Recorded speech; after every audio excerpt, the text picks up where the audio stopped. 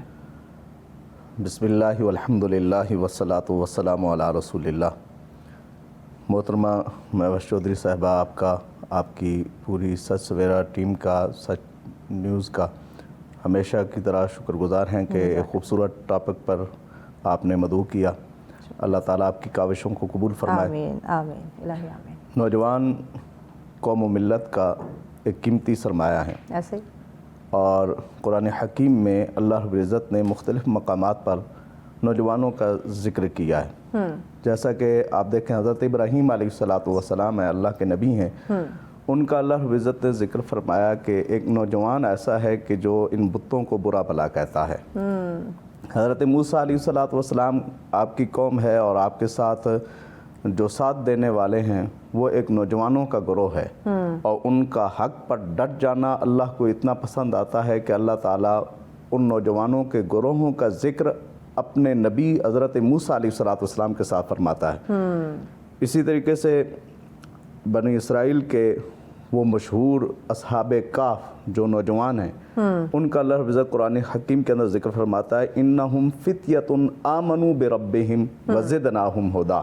وہ ایک نوجوانوں کا گروہ تھا جو اپنے رب پر ایمان لایا اور ہم نے ان کے لیے ہدایت میں اور زیادہ اضافہ کر دیا۔ یقیناً مفتی صاحب بریک لینی ہے، بریک کے بعد ہم انشاءاللہ یہیں سے کنٹینیو کریں گے۔ ناظرین ہمارے ساتھ رہیے گا، ملتے ہیں ایک بریک کے بعد۔ ویلکم بیک ناظرین، آپ دیکھ رہے ہیں سچ سویرا۔ آج کا ہمارا بہت ہی اہم اور خوبصورت موضوع جس میں ہم بات کر رہے ہیں نوجوانوں کی رہنمائی اور اسلامی تعلیمات کے مطابق اسی پہ بات کی جا رہی ہے۔ مہمان ہمارے ساتھ موجود ہیں جی مفتی محبوب الرحمان صاحب، آپ ہی سے ہم بات کر رہے تھے کہ نوجوانی کو اسلام میں قیمتی دور کیوں کہا جاتا ہے، آپ بیان فرما رہے تھے۔ جی میں اسی حوالے سے اصحاب کہف کا ذکر کر رہا تھا۔ ان کے ایمان کا اللہ نے ذکر فرمایا کہ وہ نوجوان تھے، اور اسی طریقے سے حضرت یوسف علیہ الصلوۃ والسلام، ان کا اللہ رب العزت نے پوری سورہ یوسف کے اندر ان کی پاک دامی، ان کی عفت کا اللہ رب العزت نے ذکر فرمایا۔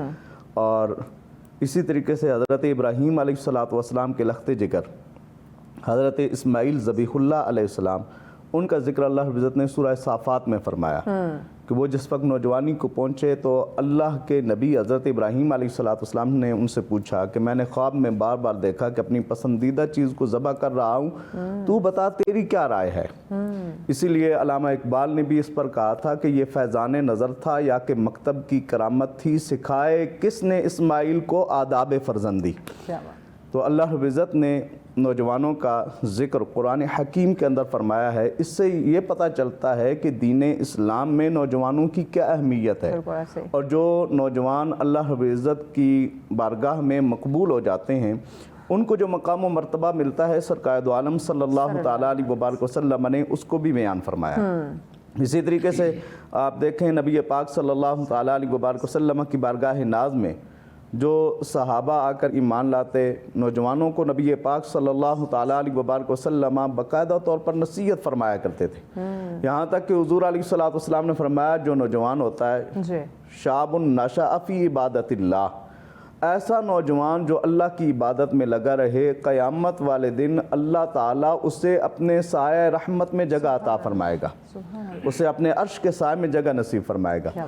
تو یہ نوجوانی دین اسلام میں اتنی اہمیت کی حامل ہے۔ ہمارے ہاں عموماً یہ ہوتا ہے کہ نوجوانی ہماری گزر جاتی ہے برائیوں میں، غفلت میں گزر جاتی ہے، اور جس وقت ہم بزرگی کی طرف جاتے ہیں، جس وقت ہم بوڑھے ہوتے ہیں، کرنے کے قابل نہیں بیٹھتے، تب ہم مسلح پکڑ لیتے ہیں۔ وہ ایک فارسی کا ایک شاعر ہے، وہ کہتا ہے کہ وقت پیری گرگ ظالم می شود پرہیزگار، کہ جس وقت بوڑھا ہوتا ہے نا یہ بیڑیا،